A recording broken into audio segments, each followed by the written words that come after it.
GUI இந்தியாவின் தலை சிறந்த vernacular edtech brand, skilling everyone everywhere. VV national plastic chairs உடலுக்கு ரெஸ்ட், சேருக்கு பெஸ்ட். ஆச்சி hotel sambar மற்றும் ஆச்சி இடிச்ச சாம்பார் 50 கிராம் ரூபாய் 20 மட்டுமே. ட்ரெயிலரில் பார்க்குற எல்லாமே செட்ஸ். அந்த செட்டு பூரா பார்த்தீங்கன்னா கிட்டத்தட்ட ஒரு 30 crores எக்ஸ்பென்சிவ். அது எல்லாம் இவரே போய் ஆர்ட் டைரக்டரோட உட்காந்து தனுஷா அந்த ஸ்ட்ரீட்ஸ் எப்படி இருக்கணும், அந்த வீடு எப்படி இருக்கணும், அதில் இருக்க ப்ராப்பர்ட்டி எப்படி இருக்கணும். சரி, இவ்வளோ பெரிய செட்டு போட்டுட்டோம், இந்த செட்டை நான் காட்டியே தீர்வேன்னு அடம் பிடிச்சி வைடு வச்சு அதை நான் காட்டியே தீர்வேன்னு காட்டி திணிச்சு காட்டாமல் அந்த செட்டு போட்டேன் பாருன்னு காட்டாமல் தேவைப்படும் இடத்துல மட்டும் அதை காட்டி என்ன அந்த சீனுக்கு தேவையோ அதை மட்டுமே எடுத்து அந்த பக்குவத்தை நான் ரசித்தேன் அவற்றை ஒரு டைரக்டராக. தனுஷார் மற்ற துஷாரா இவங்ககிட்ட எல்லாம் மற்ற ஆர்டிஸ்ட் எல்லாம் வேலை வாங்கும்போது கொஞ்சம் சொல்லி கொடுப்பாரு, கொஞ்சம் அவங்களையும் பண்ண வைப்பார். நான் டோட்டலாக என்ன பண்ணிட்டேன்னா, சார் என் கேரக்டர் பேரை சொல்லி, சார் இவனா நீங்கள் இருந்தீங்கன்னா எப்படி நடிங்க அப்படின்னு சொல்லி அவர்கிட்ட அந்த சீரியை கொடுத்து நடிக்க சொல்லுவேன். அவர் நடிப்பார், கண்ணில் நான் எக்ஸ்போஸ் பண்ணிக்குவேன். அவரை எக்ஸ்போஸ் பண்ணிவிட்டு வாய்ஸ் ரெக்கார்டை மட்டும் ரெக்கார்ட் பண்ணிக்குவேன். நைட்டு காதில் போய் ஹெட்ஃபோன் போட்டு அப்படியே தூங்கும்போது கேட்டுகிட்டே தூங்கிடுவேன் நான். எனக்கு மார்னிங் ரொம்ப ஈஸி ஆகிடுச்சு. எஸ்ஜே சூர்யா ஒரு நல்ல நடிகரா? டில் டுடே அஃப்கோர்ஸ் நான் நல்ல நடிகன்னு இன்றைக்கி மற்றவங்க சொல்ல ஆரம்பிக்கிறாங்க. பட் நான் ஆரம்பித்ததுலேருந்தே எனக்குள்ளே நடிகன் இருக்கான் அப்படின்றத நான் புரிஞ்சுக்கிட்டு தான் நான் இதுக்குள்ளே வந்தேன். ஸோ அதனால தான் நான் டைரக்ட் பண்ணேன், அதனால தான் நான் சம்பாதிச்சேன், அதனால தான் ப்ரொடியூஸ் பண்ணேன். அதனால் அது old story, everybody knows, entire Tamil Nadu knows. அப்போ நீங்கள் வந்து செல்வராகவனோட நெஞ்சமரப்பு பண்ணியிருக்கீங்க, தனுஷோட டைரக்ஷனில் இப்போ ராயன் பண்ணுறீங்க. எனக்கு வந்து நீங்களே ஒரு director. So from your view point you are also an actor. So as a director இவங்க ரெண்டு பேரோட டைரக்டிங் ஸ்டைல் எப்படி, அண்ட் ஆஸ் அன் ஆக்டர்ஸை உங்களை எப்படி டைரக்ட் பண்ணாங்க அதை சொல்ல முடியுமா? ஃபர்ஸ்ட் ஆஃப் ஆல் நான் ஷூட்டிங் ஸ்பாட்டுக்கு போகும்போது இந்த டைரக்டர் மைண்டை கழட்டி வச்சுட்டு தான் போவேன். பட் அதை முழுக்க கழட்ட முடியாதுன்னு வச்சுக்கோங்க. பட் ஆனால் நான் அதோட சப்போர்ட்டை எது வரைக்கும் எடுத்துக்குவேன் அப்படின்னு சொன்னால், ஒரு பண்பட்ட நடிகனுக்கே ஒரு பண்பட்ட இயக்குனரின் நாலேஜ் இருந்தால் தான் அதை வந்து கரெக்டாக எடுத்து பண்ண முடியும். இப்போ பாரதிராஜா சார் ஏன் ஒரு மிகப்பெரிய டைரக்டராக இருந்தார்னா அவருக்குள்ள மிகப்பெரிய ஆக்டர் இருந்தான். ரஜினி சார், கமல் சார்லாம் ஏன் மிகப்பெரிய ஆக்டருங்களாக இருக்காங்கன்னா அவங்களுக்குள்ள ஒரு டைரக்டரும் இருக்காங்க. இப்போ ரஜினி சார் பண்ணதில்லை, பட் இருந்தாலும் is a great screenplay writer. ஆக்சுவலாக அவருக்குள்ள ஒரு பிரமாதமான ஸ்க்ரீன் பிளே நாலேஜ் உள்ள ஒருத்தர். ஸோ இதெல்லாம் ஒரு பினித் த லைன் இருக்கிறதுனால அது இருக்குது. ஸோ அதனால் அதை வந்து நான் வந்து அந்த ஆக்டிங்க்கு சப்போர்ட்டிவாக தான் எடுத்துக்குவேன் ஒழிய ஸ்பாட்டில் போய் இந்த எக்ஸ்ட்ரா துருத்துற வேலையை பார்க்குறது அதை நான் பண்ணுறதே கிடையாது. புது டைரக்டருங்கிட்டே பண்ணுறது கிடையாது. இந்த மாதிரி ப்ரோ டைரக்டருங்கிட்ட போய் அதை கண்டிப்பாக பண்ணுறதே கிடையாது. பண்ணுறதுக்கு நான் நெசசிட்டியும் ஏற்பட்டது கிடையாது. I just observe. அதான் அந்த அப்சர்வேஷன் தான் கேட்குறேன். அப்சர்வ் எப்படி இருக்குது அப்படின்னு சொன்னால், தனுஷாட் வந்து எப்படின்னா ஒரு நதி மாதிரி ஒரு இடத்துலேருந்து கிளம்பி, செல்வராகவன்ற ஒரு தலைக்காவிரியிலேருந்து அவர் கிளம்பி பல லேண்டுகளில் கிராஸ் ஆகி அந்தந்த நிலத்தினுடைய உரங்களையும் சத்துகளையும் அது எடுத்துக்கிட்டு பல இடங்களில் ட்ராவல் பண்ணி தமிழ்நாட்டில் இருக்க டைரக்டர்ஸ், தெலுங்கில் இருக்க டைரக்டர்ஸ், ஹிந்தியில் இருக்க டைரக்டர்ஸ், ஹாலிவுட்டில் இருக்க ரூசோ பிரதர்ஸ் வரைக்கும் போய், so he is taking all the better things from every one. இதில் வந்து இவருக்குள்ளே வந்து ஒரு டைரக்ஷன் பைத்தியம் ஒன்று இருக்குது. நான் பார்த்து ஆச்சரியப்பட்டிருக்கேன். ஏன் இந்த மனுஷன் கடந்து இது டைரக்ஷன் மேலே இவ்வளோ ஆசைப்பட்டு பண்ணுறாரு? அது ரொம்ப tough job. Direction is a very very tough job sir, very tough job. நீங்கள் இருக்கிற பல டாப் டைரக்டர்ஸ் வந்து நடிகனாக வந்துட்டு முடியாமல் போய் தான் டைரக்டராக இங்கே இருக்காங்களே ஒழிய அது ரொம்ப அது மாதிரியான ஒரு டஃபஸ்ட்டு ஜாப் அது. அதை போய் இவர் விரும்பி பண்ணுறாரு அப்படின்னு சொல்லி நான் பார்த்துருக்கேன். பட் இவ்வளோ ஜேர்னியில் அவர் வந்து எல்லா இடங்கள்ல இருந்தும் ஒரு நல்ல விஷயங்களை அவர் லேர்ன் பண்ண தவறியதில்லைன்றது வந்து அவர் பண்ணிக்கிட்டு இருக்க ஒர்க்லேருந்து நமக்கு அது புரியுது. ரைட். டிசைனிங் த செட், அந்த செட்டுக்கான எக்ஸ்பென்ஸ், அந்த எக்ஸ்பென்ஸை கண்ட்ரோலாக வச்சு ப்ரொடக்ஷனுக்கும் பெயின் வந்துடாமல், சன் டிவி தான் ப்ரொடியூசர்ஸ். ட்ரெயிலரில் பார்க்குற எல்லாமே செட்ஸ். அந்த செட்டு பூரா பார்த்தீங்கன்னா கிட்டத்தட்ட ஒரு 30 crores எக்ஸ்பென்ஸ் இருக்கும். அது எல்லாம் இவரே போய் ஆர்ட் டைரக்டரோட உட்காந்து தனுஷா அந்த ஸ்ட்ரீட்ஸ் எப்படி இருக்கணும், அந்த வீடு எப்படி இருக்கணும், அதில் இருக்க ப்ராப்பர்ட்டி எப்படி இருக்கணும். சரி, இவ்வளோ பெரிய செட்டு போட்டுட்டோம், இந்த செட்டை நான் காட்டியே தீர்வேன்னு அடம் பிடிச்சி வைடு வச்சு அதை நான் காட்டியே தீர்வேன்னு காட்டி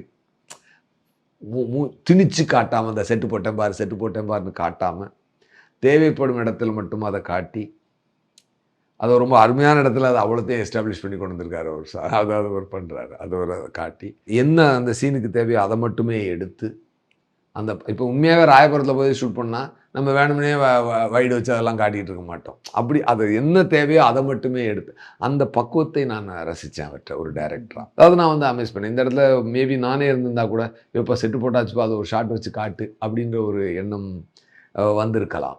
ஒவ்வொரு சீனுக்கும் அதை ஒரு தடவை காட்டி விட்டுரு அப்படின்னு வரலாம்.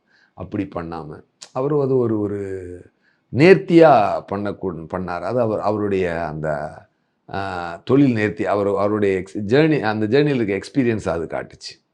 And 2 he sits with every one for deciding his look. என்னோட லுக் அந்த கேர்லி ஹேர் இருக்குது அப்படின்னா இவரே அந்த ஹேர் ஸ்டைலிஸ்ட் தேவ் அவரோட கூட உட்காந்து இப்படி பண்ணுன்னு சொல்லி பண்ண வச்சு, அப்புறம் அந்த பாயிண்ட்டு சீப் எடுத்து அவரே கூட உட்காந்து தலையெல்லாம் ஓப்பன் பண்ணி விட்டு அதை ஒரு மாதிரி பண்ணி அந்த கழுத்தில் கட்டுற கயராகட்டும் போடுற ட்ரெஸ் ஆகட்டும் எல்லாம் காஸ்டியூம் டிசைனரோட உட்காந்து டிஸ்கஸ் பண்ணி, ஆர்ட் டைரக்டரோட உட்காந்து எல்லாமே டிசைட் பண்ணி, எடிட்டரோட உட்காந்து எடிட்டிங் பேட்டர்னை ஃபிக்ஸ் பண்ணி, கேமராமேனோட உட்காந்து நான் உட்காந்துருக்கும் போது அந்த இடத்துல ஒரு சின்ன அந்த எக்ஸாஸ்ட் ஃபேன் வச்சு அது மூலமாக லைட்டை விட்டு அது எல்லாமே டிசைன்டு.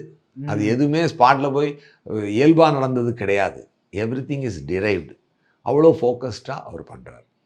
That I admired. அதுக்கு மேலே நடிக்கிறாரு. அதுக்கு இவ்வளவு பண்ணி முடிச்சுட்டு எங்களுக்கும் அதே மாதிரி எங்களுக்கும் என்ன நடிக்கணுன்றதையும் சொல்லி முடிச்சுட்டு, இதுக்கு முன்னாடி நாங்கள் எங்கள் கேமராவில் இப்போ உங்களுக்கு சஜஷனுக்கு மாதிரி அங்கே எஸ் ஜே சூர்யா இருந்தால் இங்கே தனுஷ் சார் உட்காந்துட்டு என்ன பண்ணுவார்னா அதில் எங்களுக்கு சொல்லாத ஒரு புது நடி போட்டு நடிச்சிட்ருக்காரு. எனக்கு ஏற்கனவே செல்வா சார்ட்ட எக்ஸ்பீரியன்ஸ் இருக்கனால அந்த நீங்கள் சொன்ன மிமிக்குன்றதில் ஒரு சின்ன அடிஷன் மட்டும் நான் சேர்த்துக்க ஆசைப்பட்றேன். அதை நான் முன்னே சொல்லும்போதே வேறு மாதிரி சொல்லியிருந்தேன். அந்த ஜெராக்ஸ் எடுக்கிறதுன்ற பாயிண்ட்டு, அந்த ஜெராக்ஸ் வந்து ரா ஜெராக்ஸ் இல்லாமல் ஹார்ட் அண்ட் மைண்டோடு சேர்த்து அந்த ஜெராக்ஸ் எடுக்கணும். அதுதான் அதில் இருக்கக்கூடிய டாஸ்க். ஆமாம். ஸோ அந்த மிமிக்கை நம்ம ஹார்ட்டும் மைண்டும் சேர்த்து ஒரு 70% செல்வா சாரை வச்சுட்டு ஒரு 30% நம்மளை உள்ளே போட்டு ஒரு இதயத்துலேருந்து ஒன்று பண்ணி அதை ஜென்யூனாக பண்ணும்பொழுது அந்த அவுட்புட் நல்லா வந்துச்சு. அது எனக்கு பழகிட்டதுனால எனக்கு தனுஷார்ட்ட பண்ணுறது வந்து ரொம்ப ஈஸியாக இருந்தது. தனுஷார் மற்ற இப்போ துஷாரா இவங்ககிட்ட எல்லாம் மற்ற ஆர்டிஸ்டெல்லாம் வேலை வாங்கும்போது கொஞ்சம் சொல்லி கொடுப்பாரு, கொஞ்சம் அவங்களையும் பண்ண வைப்பார். நான் டோட்டலாக என்ன பண்ணிட்டேன்னா, சார் இப்போ நான் என் கேரக்டர் பேரை சொல்லி, நான் இப்போ இன்டர்வியூவில் சொல்ல முடியாது என் கேரக்டர் பேரை சொல்லி, சார் இவனா நீங்கள் இருந்தீங்கன்னா எப்படி நடிங்க அப்படின்னு சொல்லி அவர்கிட்ட அதை சீரியை கொடுத்து நடிக்க சொல்லுவேன். அவர் நடிப்பார். கண்ணில் நான் எக்ஸ்போஸ் பண்ணிக்குவேன். அவரை எக்ஸ்போஸ் பண்ணிவிட்டு வாய்ஸ் ரெக்கார்டர் மட்டும் ரெக்கார்ட் பண்ணிக்குவேன். நைட்டு காதில் போய் ஹெட்ஃபோன் போட்டு அப்படியே தூங்கும்போது கேட்டுகிட்டே தூங்கிடுவேன் நான். எனக்கு மார்னிங் ரொம்ப ஈஸி ஆகிடுச்சு. சப்கான்ஷியஸ்குள்ளே போயிடும். நான் அந்த ஃபார்முலா ஃபாலோ பண்ணேன்.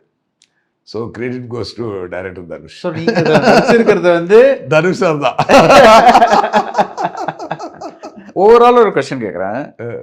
எஸ் ஜே சூர்யா ஒரு நல்ல நடிகரா? டில் டுடே அஃப்கோர்ஸ் நான் நல்ல நடிகன்னு இன்னைக்கு மற்றவங்க சொல்ல ஆரம்பிக்கிறாங்க.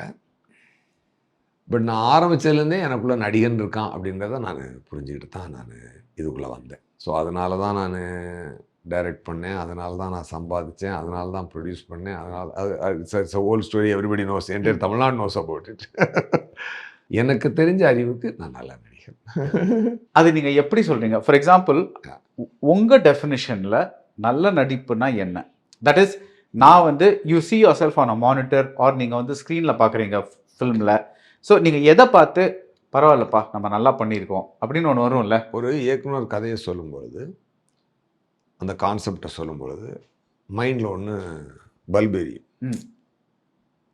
அந்த அப்படின்னு ஒன்று அடிக்கும்.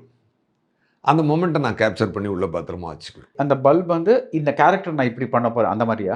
இல்லை, அவர் சொல்லும்போதே அதில் ஒரு எக்ஸைட்மெண்ட் வரும். எக்ஸைட்மெண்ட். இப்போ அந்த நேரேஷன்லேயே ஒரு எக்ஸைட்மெண்ட் இருக்கும். வரும்போதே டபக்குன்னு அடிச்சிடும். ஓகே, இதை ப்ரிசர்வ் பண்ணிக்கலாம் மைண்டில் அப்படின்னு அந்த ஹை பாயிண்ட்டை மைண்டில் ப்ரிசர்வ் பண்ணிக்கும். அந்த சீன் வரும்பொழுது அதில் நம்ம ஜென்யூனாக போகும்போது அந்த பதிவு ப்ரிசர்வ் பண்ண வச்ச பாயிண்ட்ஸை பூரா திருப்பி எடுத்து உள்ள விட்டு இது பண்ணுவேன். ஸோ அது அந்த கான்செப்டை ஃபாலோ பண்ணி அதோட பெஸ்ட்டை கொடுக்கறதுக்கு என்ன அப்படின்னு சொன்னேன்னா, நம்ம ஒரு லேர்ன் பண்ணிட்டு வந்திருப்போம் இல்லையா இத்தனை நாள். இப்போ நான் சொல்கிறேன்ல, இப்போ ஏன் டைரக்ஷனை வந்து அவர் ஈஸியாக பண்ணுறாரு அப்படின்னு சொன்னால், இத்தனை அந்த நதி வந்து பல நிலங்களில் வந்து கிராஸ் ஆகி வந்திருக்கு இல்லையா. அந்த மாதிரி நம்ம பார்த்த படங்கள், நம்ம பார்த்து ஒர்க் பண்ண ஆளுங்க, எல்லாத்தையும் நம்ம எடுத்துக்கிட்ட எக்ஸ்பீரியன்ஸ் லைஃப்ல எல்லாமே பார்த்த மனிதர்கள் எல்லாமே பேக் மைண்டில் இருக்கும். ஸோ அந்த ஹை பாயிண்ட்ஸ் அடிக்கும்போது இந்த இடத்துக்கு அதை யூஸ் பண்ணலாம், இந்த மோடில் அது இருக்கலாம் அப்படின்னு சொல்லி நம்ம அந்த மைண்டில் ஃபிக்ஸ் பண்ணுறோம்ல, அது ஹெல்ப் பண்ணும். அது ஒரு டிஃப்ரெண்ட்டாக கொடுக்கறதுக்கு ஒரு ஹெல்ப் பண்ணும். அண்ட் ஒன் மோர் திங், இவ்வளோத்தையும் மைண்டில் வச்சுட்டு இதெல்லாம் நான் காப்பி அடிக்க போகிறேன்ட்டு பண்ணாமல் நம்ம உள்ளுக்குள்ளே ஜெனிவனாக ஒன்று பண்ண ஆரம்பிக்கும் போது அது நம்மளை அறியாமல் நம்மகிட்டருந்து உண்மையாக ஒன்று வரும். ரைட். இப்போ தனுஷாட்ட அந்த இதை வாங்கிட்டு பண்ணுறோம்னா வாங்கிட்டு பண்ணி ஜெராக்ஸ் எடுக்க முடியாதுல்ல. ஜெராக்ஸ் எடுத்தால் அது ஏதோ it will be like spitting the dialogues. அது பண்ண போகிறது இல்லைல்ல. அதை உள்வாங்கி எடுத்து அடிக்கும் பொழுது அது நம்மளை அறியாமல் அதுக்குள்ளே நம்மளை அறியாமல் சில புது விஷயங்களை உள்ளே போட்டு ஒன்று கொடுத்துருப்போம். ரைட். அது வந்து பிளான் பண்ணி பண்ணுறதில்ல, அதுவாக நடக்குது. ஒரு சிங்கர் எடுத்துக்கோங்களேன், சரி கமா பாத நீசா, அவங்க ட்ரைனிங் எடுத்துக்கிட்டே இருப்பாங்க. சரி கமா பாத நீசா, அது சரி ரீகா காமா பாதா அப்படி பல சரளவாளிகள்லாம் அவங்க 18 வருஷம் 20 வருஷம் பண்ணி பண்ணி பண்ணி பண்ணி பண்ணி அந்த எக்ஸ்பீரியன்ஸ் பேக் மைண்டில் இருக்கும். பட் இன்றைக்கி ஒரு பாட்டை பாடணும்னு போகும்பொழுது, இப்போ சரியம் பாரு சார், நான் அவங்களா கண்டுபிடிச்சாங்க கிடையாது, இன்னொருத்தர் யாரோ கண்டுபிடிச்சி வச்சதை அவங்க பண்ணி பண்ணி பண்ணி பண்ணி பண்ணி பண்ணி கற்றுட்டு வரேன். இன்றைக்கி ஒரு பாட்டுன்னு வரும்போது, இப்போ ரகுமான் சார் உயிரே நீ தானே நீ தானே அப்படிங்கும்போது அவர் சரியம் மனுஷா மைண்டில் வச்சுருக்காரு கிடையாது. ஹீ இஸ் பீயிங் ஹிம்செல்ஃப், அவ்வளோதான். அப்போ ஏற்கனவே கற்றுக்கிட்டது பின்மண்டையில் ஹெல்ப் பண்ணுது. முன்னாடி இருக்கக்கூடிய சிங்கிங் ஹார்ட்டோடு சேர்ந்து அதை பாரு. அப்படியே இங்கே பர்ஃபார்மன்ஸுக்கு டீட்டோ போட்டுக்கோங்க, அவ்வளோதான். When you see Dhanush, when you see him act, yeah, you know, he's one of the best actors we have today. Yes, of course. So நீங்கள் வந்து நிறைய பேரை டைரக்ட் பண்ணியிருக்கீங்க, நீங்கள் வந்து நிறைய பேரை நடிக்க வச்சிருக்கீங்க, நீங்களே இப்போ நடிகராக இருக்கீங்க. What is special about his process? அவர் எப்படி வந்து பிகாஸ் நிறைய பேர் வந்து they've told different things about, அவருக்கு ஒரு பயங்கர மெமரி இருக்குது, ஒரு பேஜ் வந்து ஒரு வாட்டி படித்தா அப்படியே வந்து ஞாபகம் வச்சுட்டு பேசுவார் அப்படின்னு சொல்லியிருக்காங்க. What is this process? Beyond all this memory and other things, அவர்கிட்ட வந்து ஒரு இன்னர் ஸ்ட்ரென்த் இருக்குது. ஒரு ஆக்டருக்கு முக்கியமாக தேவையானது அந்த இன்னர் ஸ்ட்ரென்த். அதை வச்சு தான் அதை பிடிக்க முடியும் ஆடியன்ஸை. அதுக்கு வந்து எப்போ ஒருத்தன் வந்து ஒரு மேடு ஃபாலோ எப்போ வரும்னு சொல்லி சொன்னான்.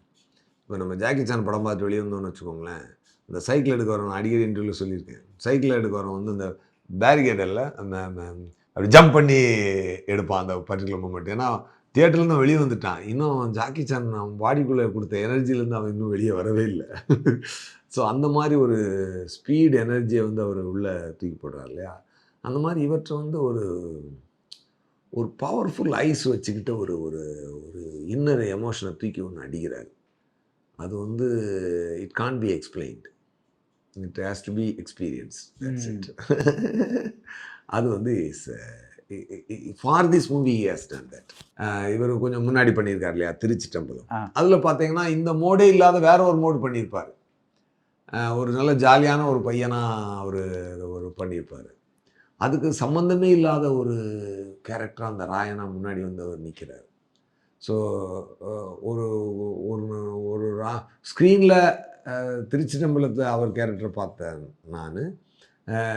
சஜஷனில் கேமரா சஜஷனில் நான் இருந்துக்கிட்டு ஃபேவரிங் ஆக்டராக அவர் முன்னாடி இன்றைக்கி ராயனா அவர் நடிக்கிறத பார்க்கும்போது வாஸ்ட் டிஃப்ரென்ஸு இருக்குது. இதை தான் பிரகாஷ் ராஜ் சாரை ஸ்டேஜில் அன்றைக்கி சொன்னேன், அவன் என்ன பண்ணணும்னு நினைக்கிறான் அதை பண்ண விடுங்கய்யா அப்படின்னு சொல்லி சொன்னார். அதனால் அது ரொம்ப பியூட்டிஃபுல்லாக இருந்துச்சு. It can be explain, it has to be experience. So I understand. But இது ஏன் கேட்குறதுன்னா சில சமயம் வந்து உங்களையும் மீறி ஏதாவது கொஞ்சம் ஒரு பாயிண்ட் தான் கிடைக்கும். ஸோ இன்னர் எனர்ஜி அது வந்து ஒரு இன்னர் எனர்ஜியை அந்த ஃபேஸில் கொண்டு வர்றதுன்றது வந்து அதான் ஒரு ஆக்டரோட குவாலிட்டி. அதில் வந்து அவர் நல்லா ஹை ஃபார்மில் இருக்கார். பாப்பாண்டி டைரக்ட் பண்ணுறதுக்கும் ஒரு ராயன் டைரக்ட் பண்ணுறதுக்கும் வித்தியாசம் இருக்கா இல்லையா? அஃப்கோர்ஸ் கண்டிப்பாக இருக்குது. பவர் பாண்டியில் வந்து அவர் ஒரு சின்ன கேரக்டராக தான் வச்சுருந்தார்.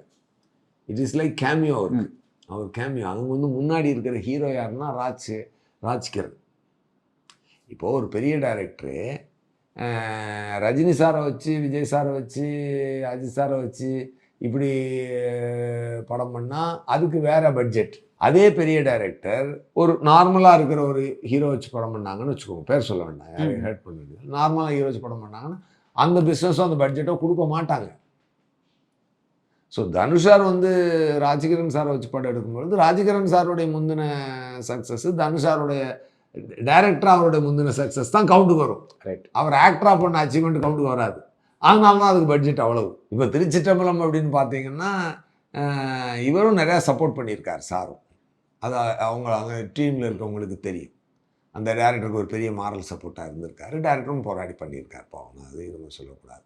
ஸோ அதனால் அந்த அந்த அந்த ஒரு ஆக்டராகவும் ஒரு சோகால்டு பின்னாடி இருந்து பாதுகாத்த அந்த டைரக்டராகவும் அவருக்கு வந்து ஒரு இவ்வளோ கலெக்ஷன் வரும் பொழுது இந்த படத்தை நம்பி இவ்வளோ ஸ்பெண்ட் பண்ணலான்ற இடத்துக்கு படம் பொசிஷன் தள்ளப்படுறது இல்லை.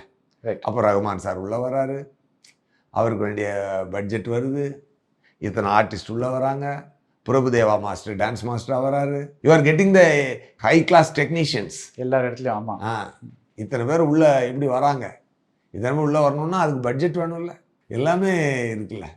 எல்லாமே அது ப்ரீவியஸ் சக்ஸஸோடைய லெகசி. நீங்கள் வந்து இன்டர்நெட்டில் அப்பப்போ போகிறீங்க, ட்விட்டரில் தான் ட்வீட் பண்ணுறீங்க. இன்றைய ஆடியன்ஸ் பற்றி, சினிமா பார்க்குற ஆடியன்ஸ் பற்றி நீங்கள் என்ன நினைக்கிறீங்க? They are always கிரேட்டுங்க.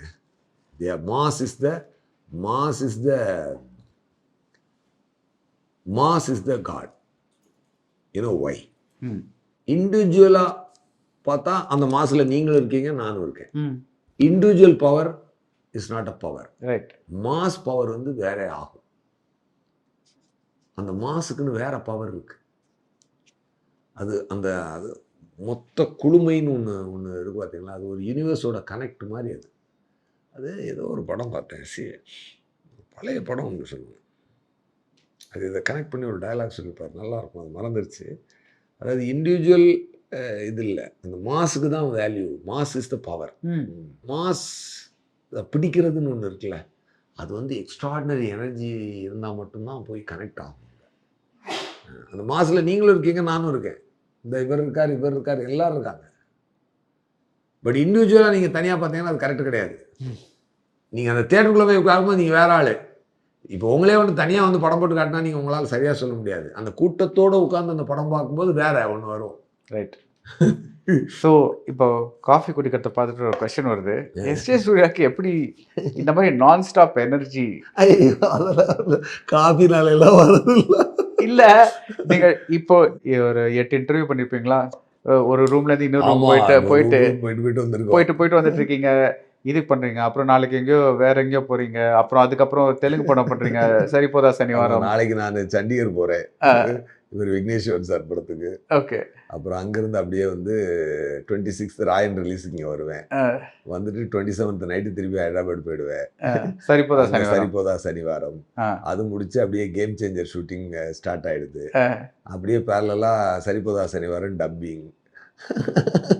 அதை முடிச்சு 2000 அதான் சரி ஆகஸ்ட் 15th அப்புறம் இது வந்துடும், நம்ம இவர் நம்ம வீரதீர சூரா விக்ரம் படம். ஆமாம், 26th நான் வரேன்ல, ராயன் ரிலீஸ் மார்னிங்கு, மத்தியானம் வந்து சர்தார் 2 ப்ரொமோ ஷூட்டு. ஸோ அப்படியே அடிச்சு போகுது வண்டி. சரி நதியில் கலந்துட்டோம், ஓடிடுவோம்டா. ஸோ இதில் வந்து நீங்கள் எப்போ பிரேக் எடுக்க போகிறீங்க உங்கள் படம் பண்ணுறதுக்கு? சார் ஆனஸ்ட்லி ஸ்பீக்கிங், நான் ஏன் வந்து அந்த கில்லரை தள்ளி போட்டுக்கிட்டே இருக்கேன் அப்படின்னு சொல்லி சொன்னால் வேறு ஒன்றுமே கிடையாது சார். ரங்கீலான்னு ஒரு படம் ஊர்மிளா இல்லாமல் எடுக்க முடியாது. அதில் அமீர் கான் இருக்கலாம், ராம்கோபால் வர்மா இருக்கலாம், எவ்வளோ வேணாலும் இருக்கலாம், ஓகேயா. ஊர்மிளா இல்லாமல் ரங்கீலா எடுக்க முடியாது. அந்த மாதிரி இது கஜோல் இல்லாமல் தில்வாலே எடுக்க முடியாது. அதே ஆதித்யா சோப்ரா இருக்கட்டும், அதே ஷாருக் கான் இருக்கட்டும், இட்ஸ் அ பிளஸ்ட் ஒன். அங்கே கஜோல் இல்லாமல் தில்வாலே எடுக்க நாட் பாசிபிள். அதே மாதிரி இந்த பொண்ணு இல்லாமல் இந்த கில்லர் நாட் பாசிபிள். அந்த he should be a extraordinary performer and should be very young and very energetic. Right. அந்த பொண்ணு மேலே நிறையா கதையில் தேவைப்படுது. இருக்க சினாரியோ வச்சு பார்க்கும்பொழுது கொஞ்சம் கஷ்டமாக இருக்குது. அப்போது நம்ம ஸ்டார் ஆக்டராக ஆகாத ஸ்டாராக ஃப்யூச்சரில் இருக்க போகிற ஸ்டார் யாருன்னு தேடி கண்டுபிடிக்கக்கூடிய ஒரு இடத்துல இப்போ நான் மாட்டிக்கிட்டு இருக்கேன். பட் பிடிச்சிருக்கேன், ஒரு 2-3 பேரை ஃபோக்கஸ் பண்ணி வச்சுருக்கேன். அதில் ஒருத்தங்களை லாக் பண்ணிவிட்டு கூடிய சீக்கிரம் ஸ்டார்ட் பண்ணுவேன். ஃபேண்டாஸ்டிக். அதுக்கு தான் வெயிட்டிங். ஆக்சுவலி நான் தள்ளி போட்டுக்கிட்டே போகிறதுக்கு அதுவும் ஒரு காரணம். It is not that I can't stop my commitments அப்படின்றது கிடையாது. நான் ஸ்டாப் பண்ணால் ஸ்டாப் ஆகிட போகுது. GUI, இந்தியாவின் தலை சிறந்த vernacular edtech brand, skilling everyone everywhere. விவி நேஷனல் பிளாஸ்டிக் சேர்ஸ் உடலுக்கு ரெஸ்ட் சேருக்கு பெஸ்ட். ஆச்சி ஹோட்டல் சாம்பார் மற்றும் ஆச்சி இடிச்ச சாம்பார் 50 கிராம் ரூபாய் 20 மட்டுமே.